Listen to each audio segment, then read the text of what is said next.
কেশিয়ারীর নজিপুর এলাকায় রাস্তার পাশেই অবৈধভাবে নির্মাণ হয়েছিল দুটি বাড়ি। পরে পূর্ত দপ্তরের পক্ষ থেকে ওই দুটি নির্মাণ বাড়ির বিরুদ্ধে হাইকোর্টে মামলা রুজু করা হয়। আর হাইকোর্টের নির্দেশ মতোই সোমবার দুপুরে ওই দুটি বাড়ি পুলিশ প্রশাসনের উপস্থিতিতে ভেঙে গুড়িয়ে দেয় পূর্ত দপ্তরের আধিকারিকরা। মূলত এই দুটি বাড়ি নিয়ে দীর্ঘদিন মামলা চলেছিল সরকারের সঙ্গে। ওই বাড়ির মালিকদের কিন্তু তাতে সরকারের হয়েই মামলায় রায় হয়েছে হাইকোর্টে। ভোটের আগে ওদের ডাক হয়, নোটিশ ধরানো হয়, তারপর ওরা বাড়ি না সরিয়ে নেওয়ায় বাধ্য হয়ে সরকারিভাবে ব্যবস্থা গ্রহণ করা হলো।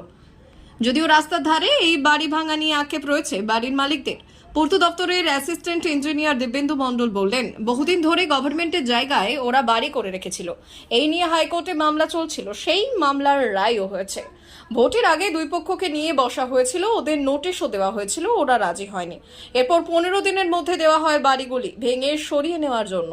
তাতে ওরা সম্মতি না জানানোয় আজকে আমরা সরকারিভাবে ব্যবস্থা নিলাম। এইভাবেই সরকারি জায়গা দখল করে রাখা যায় না কোনোভাবেই।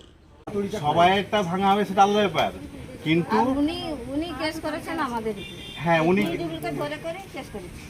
হ্যাঁ উনি কে? হ্যাঁ, এটা একটা কোর্ট হাইকোর্টের অর্ডার ছিল Hrishikesh Manna versus government of West Bengal.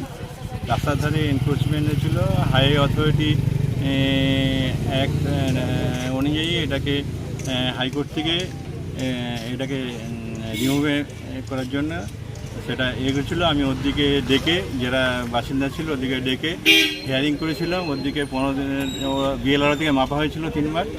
হ্যাঁ, গভর্নমেন্ট ল্যান্ডের উপরেই ওরা আছে।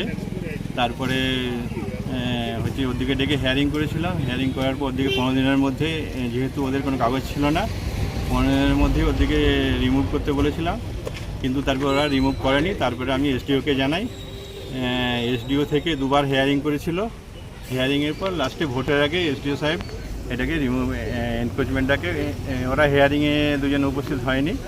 হ্যাঁ, তারপরে ভোটের আগেই এসডিও সাহেব অর্ডার দিয়েছিলেন রিমুভ করার জন্যে, কিন্তু ভোট চলাকালীন হয়নি। তারপর ভোটের উঠে যেতে, এমসিসি উঠে যেতে তারপরে আমরা এটাকে রিমুভ করলাম। না, 18 বছর, আমার 74 বছর বয়স ছিল। হঠাৎ আজকে ভেঙে দিল কেন, কি কারণে? কোন কারণ জন্য? ওই হেসিকেছে মানে আছে বর্তমান সে ধাড়ি, ওনার জায়গা এখানে পিছনে আছে, এই জায়গাটা নেওয়ার জন্য চেষ্টা করছেন।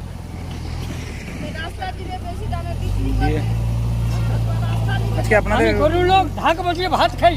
কেশিয়ারি থানায় এমন কোনো লোক নেই, পুলিশ প্রশাসন আমাকে সবাই চেনেন। D news, Keshiary.